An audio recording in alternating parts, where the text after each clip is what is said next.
When a quiet widow discovers coded scribbles in a battered copy of The Count of Monte Cristo, she assumes it's just an old habit of a man who loved literature.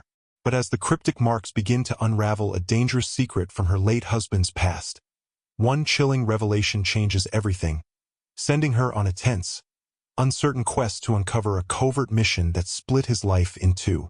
Before we begin, let us know where you're reading from, and if you believe in the power of hidden truths to mend broken hearts, hit that like button and subscribe for more. She remembered that crisp April afternoon in 1970 as if it were happening right now. The day she first locked eyes with Daniel Delaney. They were on the campus of a small university in the north of England, both of them there for a used book fair that promised rare finds and hidden treasures. The air was cool enough to flush her cheeks, and clouds scuttled across the sky, threatening to spill rain at any moment. Evelyn strolled from stall to stall, running her fingers along the spines of old volumes, enjoying the dusty smell and the faint hope of discovering something magical. She was supposed to meet a friend for tea afterward, but the friend had canceled last minute, leaving Evelyn free to wander with no particular plan. She saw Daniel standing at one of the stalls, absorbed in a tattered paperback. He was tall but lean, almost gaunt, with unruly brown hair and an expression so focused that she hesitated before approaching. When she saw the book's cover, The Count of Monte Cristo, she felt a small tug of curiosity. She had read it once when she was younger, enthralled by the idea of hidden identities, double crossings, and the resilience of the human spirit. Maybe, she thought, here was someone who also found meaning in that labyrinth of betrayal and hope. She asked if he knew how it ended, a playful question that carried more flirtation than she intended. He answered quietly, lifting his gaze to meet hers. His eyes were not the sparkling, flirtatious eyes of a man looking for a casual conversation. They were deep, unreadable, and marked by some caution that she would come to recognize over time as his perpetual guard. Still, his voice was gentle when he replied that no matter how many times he read it, he always discovered something new. She liked that.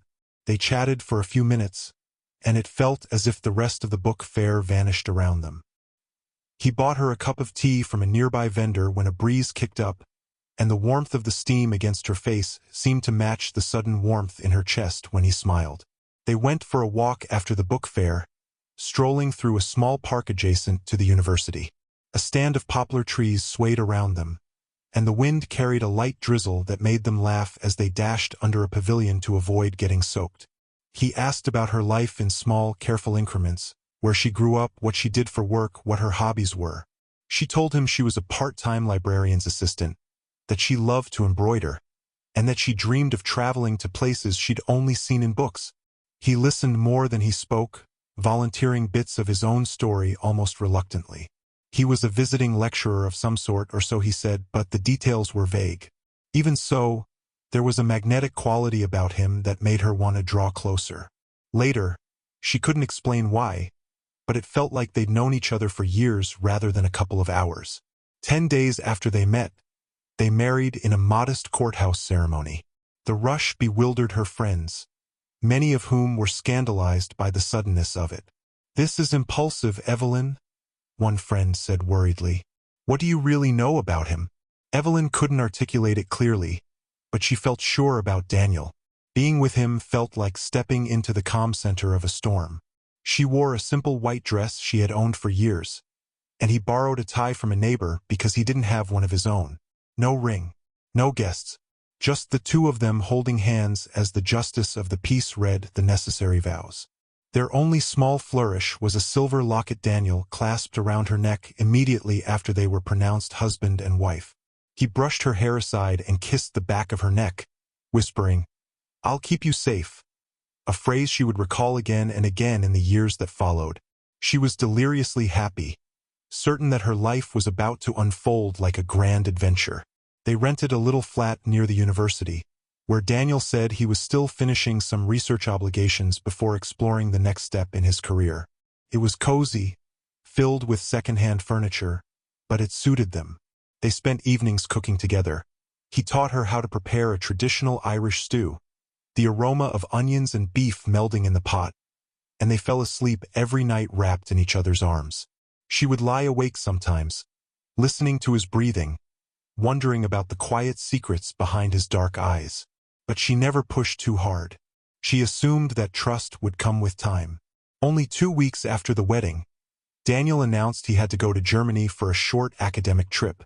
"Just a few days," he said, his eyes darting away. "There's a conference in Bonn. I can't get out of it." She felt an unnameable twist in her stomach, but she chalked it up to the newness of their relationship and her own insecurity. He took very little luggage, a small suitcase, well worn at the edges, and he pressed a hurried kiss to her forehead before stepping into a taxi. She watched him go with a faint sense of dread. In those days, it was harder to stay in touch when someone traveled internationally, but she trusted him. She told herself that was part of marriage, learning to let someone have space. But just a few days dragged into more than 2 weeks without any correspondence. Evelyn called the hotel he had mentioned, but they claimed they had no record of a Daniel Delaney. She wrote to the address he had left her, only to have the letter returned unopened. Each day her worry mounted. She phoned the university, but no one seemed to know of any official conference in Bonn that required Daniel's presence. She stayed up late, pacing their flat, unable to concentrate on anything. She wasn't even sure who to call or how to escalate her concern. The local police offered no help. "He's an adult," they said. "He's allowed to travel." Finally, after 30 days of mounting terror, Daniel returned. She came home from a shift at the library to find him sitting at the small kitchen table, his face pale and his clothes rumpled as though he had slept in them for days. She rushed to him, heart pounding with relief and anger in equal measure. He stood to hug her, but his embrace lacked warmth. He felt distant. He offered a brief explanation, something about a mix-up at the embassy, lost documents, and inability to contact her. Even though it seemed implausible, she was too overwhelmed by relief to question it. She wanted to fight, to scream about how terrified she'd been, but instead she found herself simply clinging to him, tears on her cheeks. He murmured an apology and promised it wouldn't happen again. She almost believed him. They tried to move on with their lives after that. He found a position as a lecturer in European history at a different university across town. She eventually became a full-fledged librarian. They settled into a routine, albeit one marked by unspoken tension. She noticed Daniel grew quiet whenever the topic of Germany surfaced. He seemed uneasy whenever anyone mentioned Berlin in the news. If a documentary or a current affairs program came on the television discussing the Cold War climate, he would either leave the room or change the channel. Early in their marriage, she pressed him for details about his family or his background, but he always kept it brief. Over time, she learned to let sleeping dogs lie. They built a life out of small rituals, cooking dinner together, reading side by side in the evenings, taking short weekend trips to the countryside. They had a son, David, who quickly became the center of their world. Daniel was a doting father in his own reserved way, reading bedtime stories and teaching David how to fish in a local pond. He wasn't the type to roughhouse or indulge in loud games, but David loved him dearly. As David grew, he too sensed that his father was a man who kept certain parts of himself locked away, but he never pressed too hard. And indeed, there was so much joy in their daily life, birthday parties, Christmas mornings, family trips to the Lake District, that it was easy for Evelyn to pretend the holes in Daniel's story didn't matter. Yet every so often, Daniel would pull out that same battered copy of The Count of Monte Cristo. He would sit in his armchair, reading it late into the night, occasionally scribbling notes in the margins with a pencil. If Evelyn asked what he was writing, he would shrug and say he was analyzing the text, or that he'd noticed something about the story he hadn't caught before. Over time, the pages grew dog-eared and the spine cracked. The words on the cover faded, but Daniel never replaced it. It became almost an icon in their home, his go-to reading material whenever he needed to detach from the world. Years rolled by. They saved enough money to buy a small house on the outskirts of town. David went off to university, leaving them in a nest that suddenly felt quieter and emptier. They planned little getaways as a couple, though Daniel always seemed reluctant to travel abroad. Evelyn suggested a trip to France once, but he demurred. There was always an excuse: work, finances, timing. As the decades piled up, she sometimes wondered if the shadows of that mysterious trip to Germany still weighed on him. But they had built so many memories together that she felt no desire to tear open old wounds. She believed that if Daniel had a dark chapter in his past, it no longer concerned her. She trusted the love they shared, the daily devotion he displayed, and the warmth he showed their son. Then, in 2021, Daniel's health began to fail. He was 73 by then, still lean, but with a stoop in his shoulders that grew more pronounced each month. At first, Evelyn attributed it to normal aging, but a series of fainting spells and shortness of breath led to a grim diagnosis: advanced heart disease. The doctors recommended surgery, but Daniel refused, saying he preferred to let nature run its course. Evelyn didn't want to argue, but she was devastated. She nursed him as best she could, fluffing his pillows, making him soup, helping him up the stairs. He sometimes joked about writing out his life story. "One day, I might tell you everything," he said, half smiling through the pain. But he never elaborated. In November of that year, he passed quietly in his sleep. The funeral was a simple one, just close friends, David, and Evelyn by his graveside. She placed his wedding ring in the coffin. By then, they had been able to afford one, though he rarely wore it in the house, and tucked his favorite scarf around his neck. She felt hollow with grief, unable to imagine a life without the gentle routine they had shared for so many decades. In the days that followed, she wandered the house, touching the objects he had left behind, each one steeped in memory. She found his dog-eared copy of The Count of Monte Cristo on the nightstand. Part of her wanted to leave it there as a kind of shrine. Another part of her, in her restlessness, wanted to open it. Late one night, she couldn't sleep. The winter wind rattled the window panes, and the house felt unbearably empty. She reached for the book, clutching it as though it might offer some piece of Daniel's essence. She flipped through the pages with misty eyes, recalling how many times she had seen him reading this very copy. Then she noticed the faint pencil markings in the margins. She paused. He had told her these were just annotations about the plot, but now, looking closely, she saw something more systematic. Tiny vertical slashes beside certain words. Underlines, circled letters, folded corners that seemed random at first but, on closer inspection, looked deliberate. She spent hours poring over these markings, a curious prickle of dread creeping up her spine. Some pages had numbers scrawled near the bottom, most of them nearly invisible in the faded margins. She recognized a few as dates from the early 1970s, though others looked more like coordinates or references she couldn't decipher. It occurred to her that there might be a code embedded in these pages, some hidden message that Daniel had meticulously constructed over the years. She felt a tremor of excitement and fear. Was this Daniel's final confession? By morning, her eyes were bloodshot from lack of sleep. The next day, she called David. She told him about the markings, how they felt like more than just academic notes. David, who had grown up seeing his father's quiet anxieties, was intrigued and concerned. They spent a weekend together, each armed with scraps of paper, trying to see if the patterns formed recognizable words. But nothing came of their amateur attempts. They realized they needed someone with specialized skills.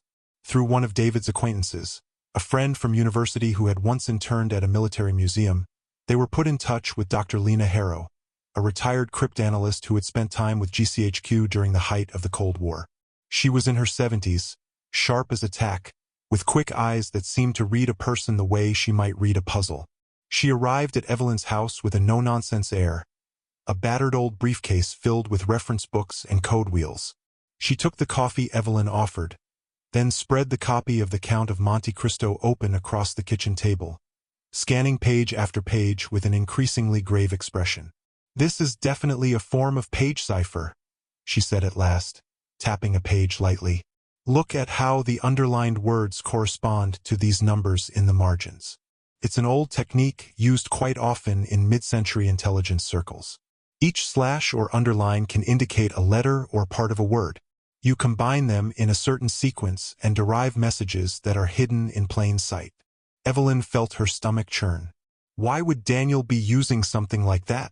Dr. Harrow shrugged. Usually for secrecy to pass messages that can't be easily detected. Either to or from someone else. Sometimes it's personal, sometimes it's official business. The question is, what was your husband trying to say, and to whom? They spent several days laboriously decoding the sections Dr. Harrow believed held the key. The work was slow, with them huddled over the table as winter sunlight filtered through the curtains. Sometimes they made mistakes and had to backtrack. Each time they found a snippet of text that formed coherent words. Evelyn felt her heart pound.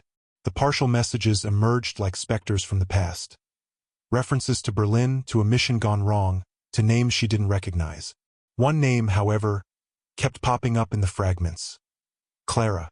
The ciphers also included a code name, Gray Fox, scrawled in blocky letters that made Evelyn's insides twist uncomfortably. It didn't take a leap of imagination to guess that might have been Daniel's alias. The deeper they dug, the more Evelyn recalled stray moments that, in hindsight, seemed significant. The day Daniel returned from Germany in 1970. The haunted look in his eyes, the way he refused to discuss certain topics. Over the years, there had been fleeting signs that he knew more about the Cold War than he should. Some offhand remark about the Berlin Wall, or the abrupt way he changed the channel when coverage of East Germany appeared. Now, as she looked at these ciphers, she began to see a picture forming of a covert operation. Her husband might have been involved in some clandestine rescue or extraction. But how was that possible? He was supposed to be a lecturer, a mild man who rarely even raised his voice. One specific cipher referenced a failed operation in 1970. Attempt to extract Vogel. Lost contact. Gray Fox compromised. Return to fallback. Another snippet of text read, Clara taken. Vital to retrieve intel. No official rescue. Evelyn read those words aloud, her voice trembling. If this was real, Daniel had been part of an operation to extract someone named Clara Vogel from East Berlin during the height of Cold War tensions. But the mission failed, and Clara was apparently captured. Then Daniel vanished. Presumably that was the missing month when Evelyn had no idea where he was. The realization made her gasp. Could he have been arrested or detained with no way to reach out? David was equally stunned. He remembered how his father would sometimes hush him whenever news about Germany came on. He remembered a couple of childhood incidents where Daniel seemed particularly uneasy around people speaking German in public. None of it made sense, but it fit the uneasy puzzle they were assembling. Dr. Harrow told them that these notations were typical of people trying to keep their secrets hidden from casual observers. She suspected that Daniel had continued to refine or revisit these ciphers over the years, possibly out of guilt or longing to complete an unfinished mission. In the margins near the end of the book, they discovered a series of numbers that seemed to reference addresses or coordinates. One scribbled note said, Clara, 1978 swap, survived, and then gave a cryptic line about a new identity, a name partially smudged by time. Harrow suggested they cross-reference these details with historical records. She also recommended they consult any archives or historians who specialized in East German espionage. Evelyn felt torn. Was she prying into something Daniel never intended her to see, or was she honoring some final wish he had left half-buried? Regardless, her curiosity and her longing for closure propelled her forward. She and David made calls, wrote emails, tried to contact old intelligence archives. They met with red tape at every turn, but Harrow guided them through. After weeks of persistent digging, they received a faint lead. A historian in Leipzig named Professor Werner Schultz had published papers about covert operations involving British intelligence in East Berlin. They reached out to him, sending scanned pages of Daniel's ciphers. Within days, they had a response. Professor Schultz confirmed that the name Clara Vogel matched records of a young East German national who had been an informant for Western intelligence around 1970, though she vanished after a crackdown by the Stasi. He added that rumors circulated about a British operative known only as Gray Fox who was briefly detained, then released under murky circumstances. The official records were sparse, riddled with redactions, but enough pointed to the possibility that Vogel had been imprisoned for years. Evelyn felt a pang of sympathy for this unknown woman. Had Daniel spent decades wrestling with guilt, believing that he had failed to save Clara? She recalled the coded note referencing a partial date in 1978, the word swap. Schultz confirmed that in 1978 there had been a covert prisoner exchange between East and West, during which a handful of detainees were quietly released. But official records never listed a Clara Vogel among them. The possibility remained that she had been freed under a new identity. Schultz gave them a name, Marta Kruger. He believed this was the name Vogel adopted upon her release, likely to avoid retribution. The last known location for Kruger was in the UK, ironically close to where Daniel and Evelyn had lived. The date matched a moment in time when Evelyn recalled Daniel being particularly restless, making phone calls from behind closed doors. The revelations arrived in a slow drip, each new fact pressing into Evelyn's heart like an unfamiliar weight. Then came the photograph. Professor Schultz dug through his personal research files and turned up a grainy surveillance photo dated 1991, taken by an amateur historian who'd been documenting the final days of the Cold War. The image showed a man and a woman sitting on a bench in a park in Berlin, presumably reunited after the fall of the wall. The man's posture, the shape of his face, Evelyn recognized them instantly. It was Daniel. The woman, older but still with a certain grace, was presumably Clara. They weren't holding hands or embracing. They simply sat side by side, both looking off at something beyond the frame. The date stamp was faint, but legible. Daniel would have been traveling for research at that time, but Evelyn remembered that trip vividly. He had told her he was lecturing at a conference about the reunification of Germany. She had stayed behind. Never for a moment did she suspect he had any personal reason for going. Seeing that photo felt like a punch to the gut. The man she had loved and built a life with, had he led a double life? Or was it just one final loose end he needed to tie up? Was Clara simply a colleague, an ally, or something more? Evelyn couldn't help the swirl of jealousy, grief, and confusion that rose inside her. She tried to separate her feelings, to remember that Daniel had always come back to her. He had never left her side after that first disappearance, never threatened to walk away from their marriage. Still, the doubts churned relentlessly. It was during one of these heavy evenings, with the ciphers and the photographs spread out on the table, that Evelyn discovered the note tucked inside the back cover of The Count of Monte Cristo. She hadn't thought to peel back the flap of the book's worn cover, but a corner of paper caught her eye. She carefully pried it loose, revealing a folded piece of paper, yellowed with age. Her hands shook as she unfolded it. The handwriting was unmistakably Daniel's, scrawled in pen rather than pencil. If you're reading this, you already know. I never saw her again after Berlin. Not really. She lived. But she wanted silence. And I gave her that. I buried everything here because this book is where we met. Where the mission began. Where I ended it. I loved you, Evelyn. I chose you. Even when my past tried to write a different ending.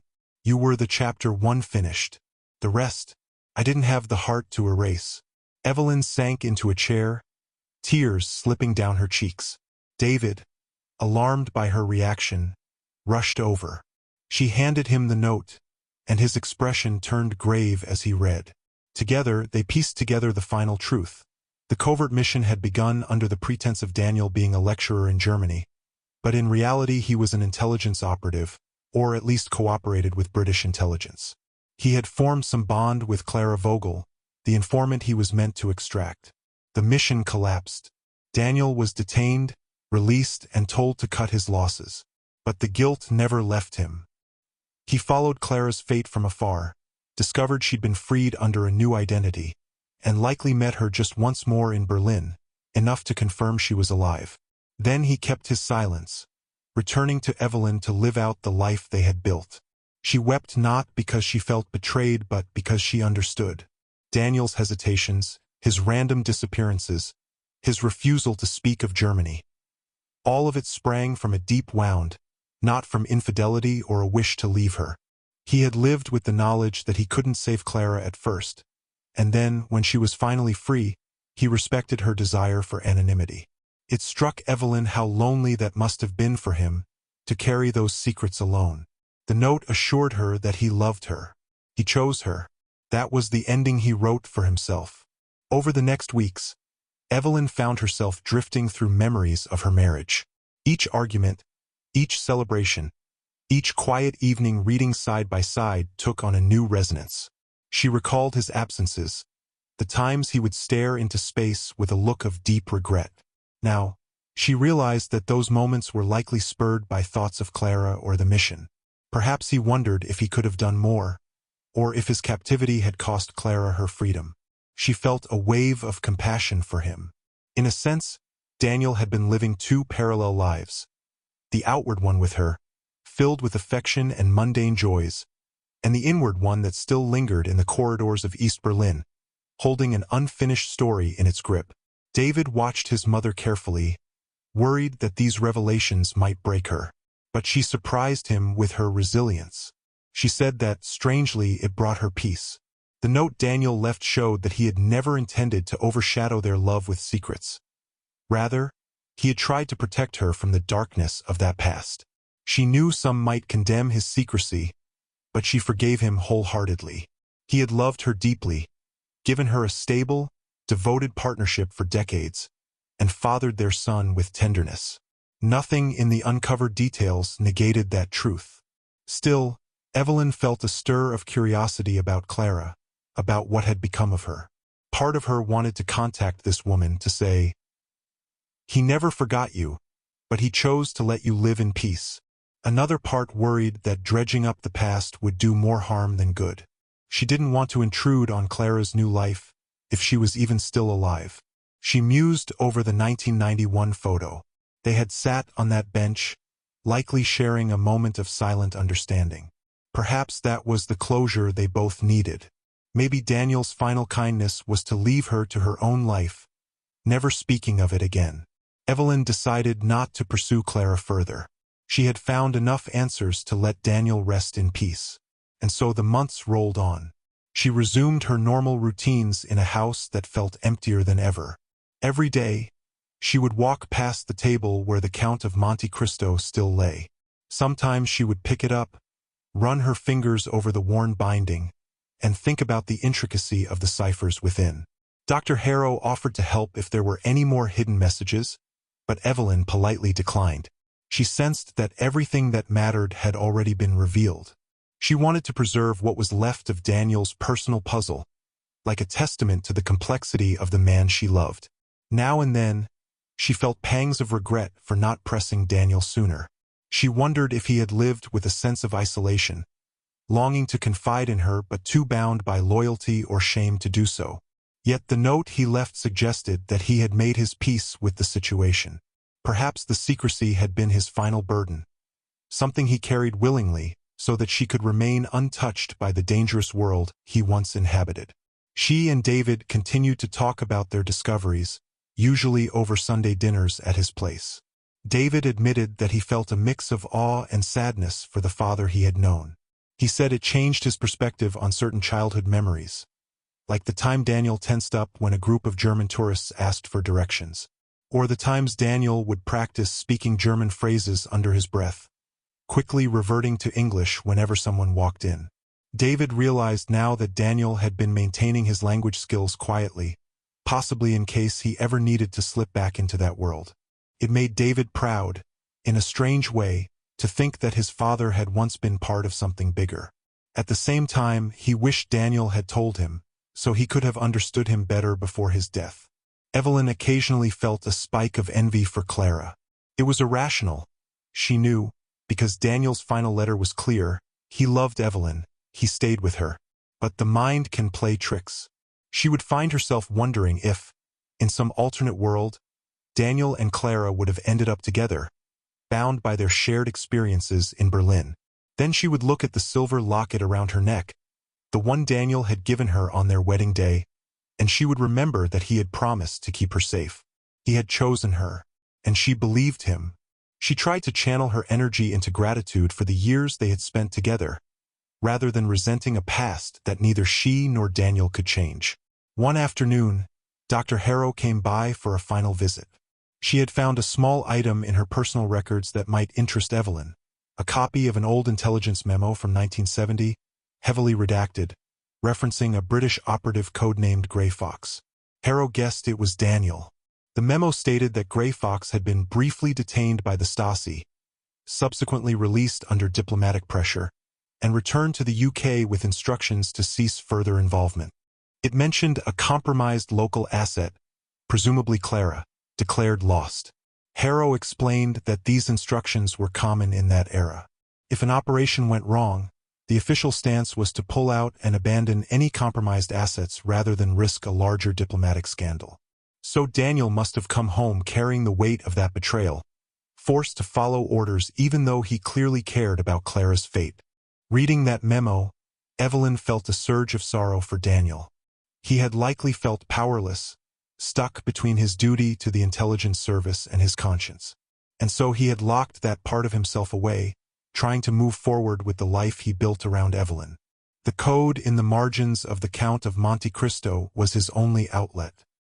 His vow to find or at least confirm Clara's survival had consumed him enough that he risked one final trip to Berlin decades later. It was a bittersweet realization for Evelyn. On the one hand, it confirmed her suspicions that Daniel carried an enormous burden. On the other, it reinforced how much he loved her to keep this hidden, ensuring her safety from any blowback. Weeks turned into months, and Evelyn's grief gradually found its footing in a calmer acceptance. She began to sleep through the night, no longer haunted by the swirling questions that had once kept her awake. Sometimes she would dream of Daniel in that old armchair, reading the Count of Monte Cristo while scribbling in the margins. In her dream, she would ask him why he didn't tell her everything. He would just smile sadly and say, "Because I wanted you to have a life free of fear." She would wake up feeling oddly reassured, as if his spirit lingered to guide her toward understanding. On the one-year anniversary of Daniel's passing, Evelyn visited his grave. She brought a single white rose, placing it gently on the grass. Then she removed the battered copy of the Count of Monte Cristo from her purse. She had taken to carrying it with her when she wanted to feel close to him. She set it beside the rose for a moment, letting the wind flip a few pages.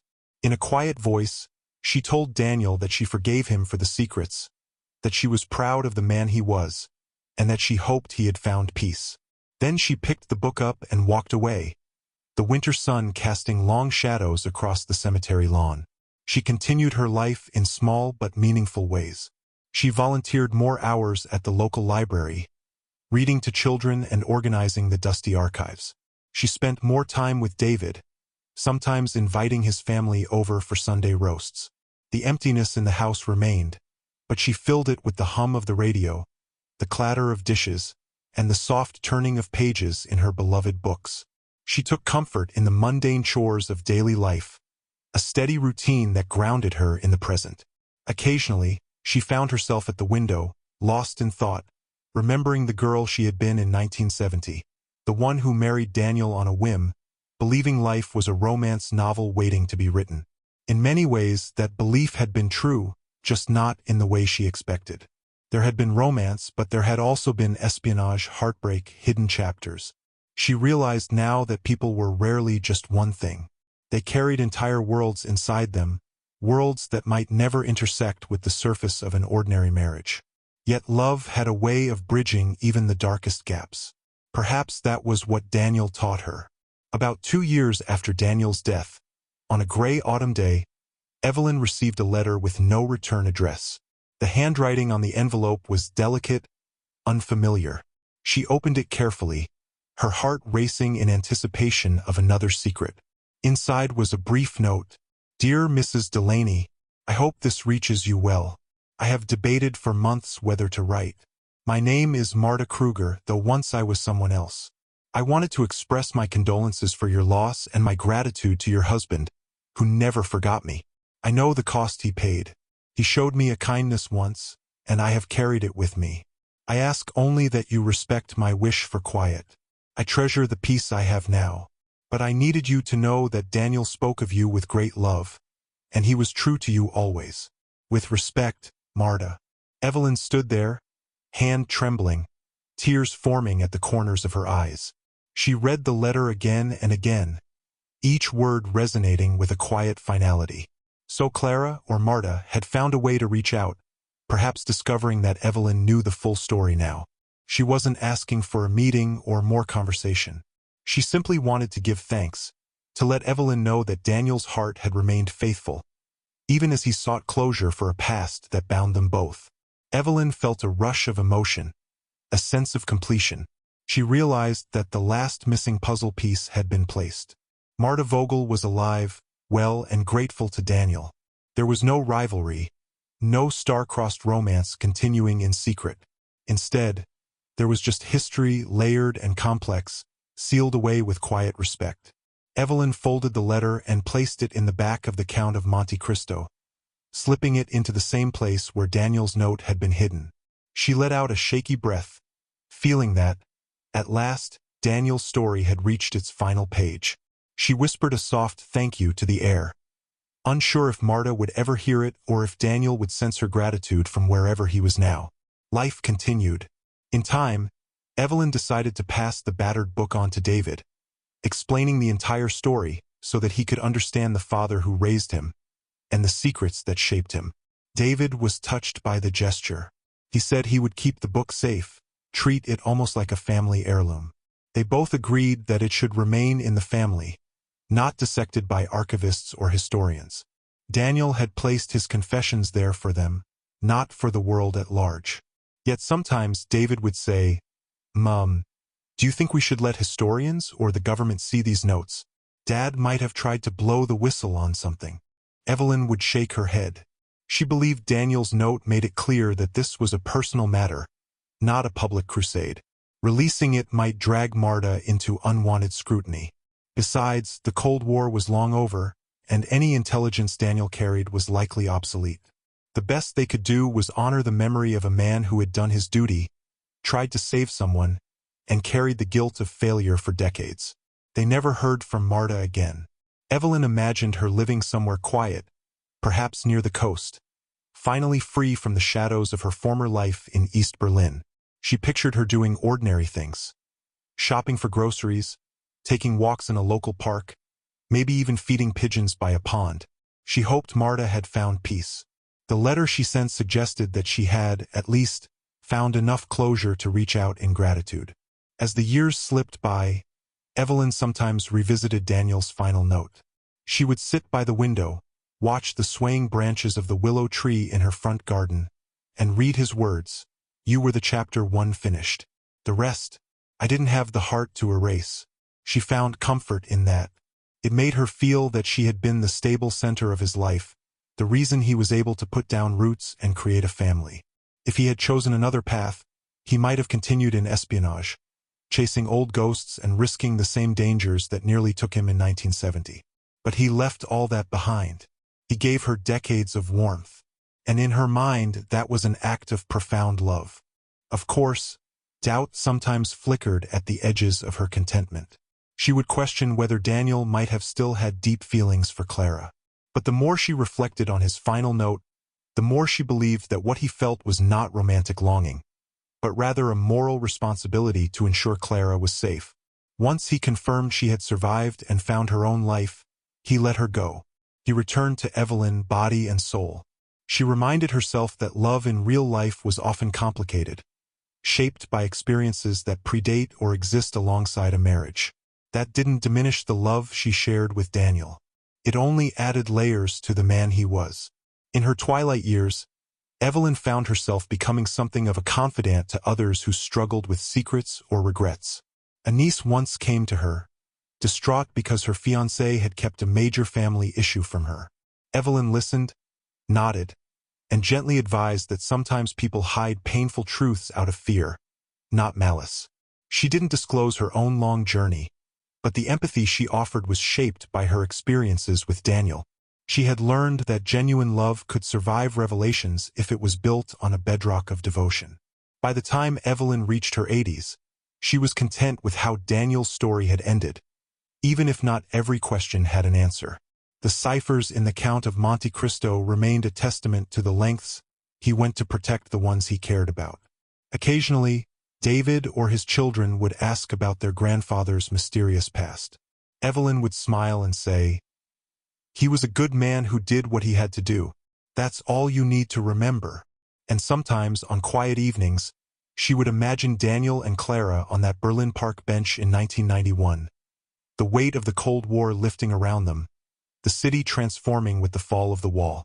She pictured them exchanging few words but sharing a powerful understanding.